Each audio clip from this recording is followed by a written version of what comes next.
say from beautiful Hawaii, aloha! I'm Captain Brian Cairn from the United States Air Force's 15th Wing at Joint Base Pearl Harbor, Hickam, Hawaii. Starting off today's demonstration, the crew will perform a high-speed pass at over 640 kilometers per hour.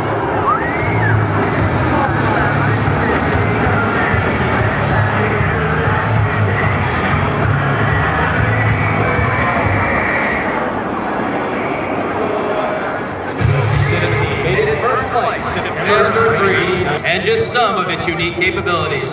On behalf of the men and women of the United States Air Force, Pacific Air Forces, and Joint Base Pearl Harbor, Hickam, Hawaii, we thank you for being with us today.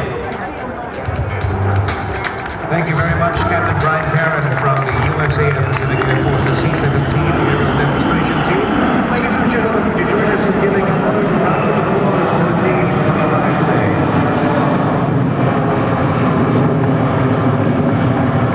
Our next team is just about to take over here, and for the first time ever in Singapore, the MiG-29 ends. The Royal Malaysian Air Force's aerobatics team, the Smoky Bandits. And to provide commentary for the RMAF, it's my pleasure to hand the microphone over to Major Jack. Distinguished guests, ladies, gentlemen, boys and girls, Chief of Royal Malaysian Air Force and Malaysian